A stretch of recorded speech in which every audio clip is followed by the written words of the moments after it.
Hello and welcome to the Temple of Tomes with your host, Indie Comics Jones. Today is November 18th, 2022. This is episode 550. Today we're taking a look at Parker Girls. This is issue number 1 coming out from Abstract Studios at a whopping $3.99. And this is Terry Moore. If you're a fan of my channel, hopefully you are. So please like, subscribe, and leave comments. A little segue there. Nice, smooth segue. Please go ahead and subscribe. I review as much Terry Moore as I can get my hands on. This book is a recommend. I'm really enjoying it. I've got the first 2 issues. I've read the first 2 issues. I'll be doing the second review of the second issue shortly. I love Terry Moore's art style. It's black and white, but it really has a lot of force to it. So let's take a quick look inside. On the outside here, we got this woman holding a revolver. Well, it's not a revolver, a pistol. And as you can see, it's very mysterious. So this is kind of a mysterious type story.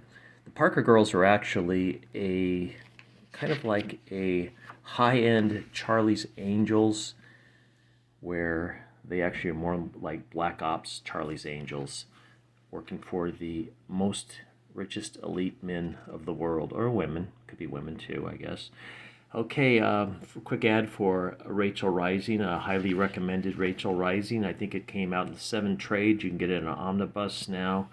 It's a horror story about witchcraft, devilry, satanic prophecies, all kinds of neat stuff. So that's a big, it says omnibus right there. So that's a big recommend on this as well. So our story for Parker Girls starts out with this kind of drunken slug walking along a beach. We don't know if he's abandoned or stranded or has wandered off the reservation. We just don't know, but throws his beer aside, and we just know he's on a shoreline in a apparently beautiful paradise island. He comes across this woman sunning herself, and they have a small chit-chat. She says, hey, I can tell you're down on your luck. If you want, we can meet for a drink later. He says, I don't know. And, she says, if you change your mind, I'll be at blah, blah, blah. So, and he decides to just wander off for now. So he starts to wander off.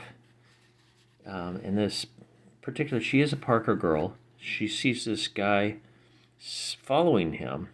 So she decides to follow that guy, and she pretty much takes him down brutally. I'm not going to really get into that. Meanwhile, another body has been found at a different location in California, Malibu, California, as a matter of fact. Police are checking into it, and they call the Parker Girls in, and I think it's one of theirs, if I recall. So one of their own girls has been killed. And there's a lot of Parker Girls, so I haven't been able to keep all the names straight yet. It's not far enough in the story. Each one's kind of has their own little personality and quirk. But they're led by somebody, I think her name is Tamby Parker. I'm not quite sure if that's even correct or if it's a nickname. And this is her right here. She's this very buff, swollen female here. And so she's told about the murdered girl, somebody that has worked with her. And it turns out the bum on the beach, he does show up for drinks, and the two have a night together where he shares his story about him embezzling $10 million for his sick sister because he thinks he has cancer, and then he found out he doesn't have cancer. Well, it's a lie. The whole thing, his whole story is a lie. But she's pulling a con on him as well. And she gets the $10 million that he has embezzled, pretends like he has actually doubled his money so he can return it and keep $10 million for himself, for his sister. But he wakes up the next morning tied up, and Kelly, as we come to know her name, the Parker girl, she has pulled the scam on him, And you can see the maids come in and free him eventually, while Kelly is off with the cryptocurrency heist, so to speak. So that was the end of the first chapter there. A lot of information given in the 20 pages or so. I just love Terry Moore's style, though.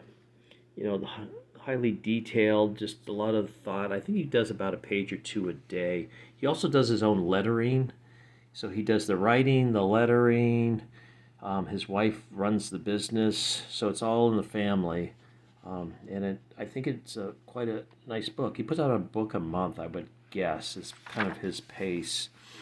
I guess this is the cover for the second issue. It says next issue. This is, of course, here you got the Terry Moore story and art. Brian Miller did the color on the cover. Let's go back so you can see Brian Moore's work again. And I think he happens to do that. That's the way Terry Moore works. He sends the coloring out.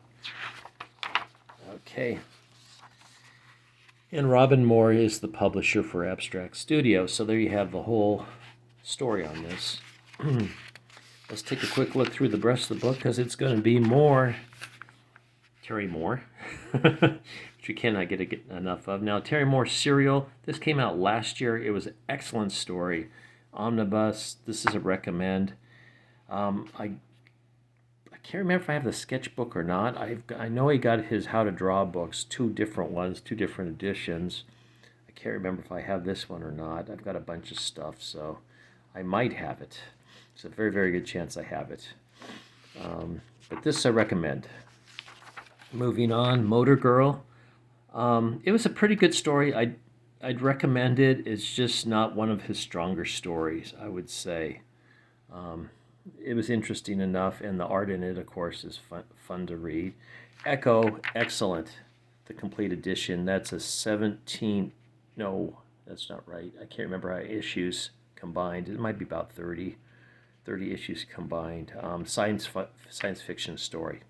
So if you're interested in Terry Moore, and of course his masterpiece, his Raison d'Etre, Strangers in Paradise, it actually came out a little bit later, 25 years later, with kind of a shorter set called, I think it was Strangers in Paradise 2, but you get the omnibus for this as well. And this is more of a kind of, I would call it sort of like Friends in a way, but not as funny. But touching nonetheless. So there you have it. Parker Girls, #1, recommend. As always, please like, please subscribe if you haven't. Please leave comments if you wish. And we'll see you next time at the Temple of Tomes. This is Indie Comics Jones bidding you adieu.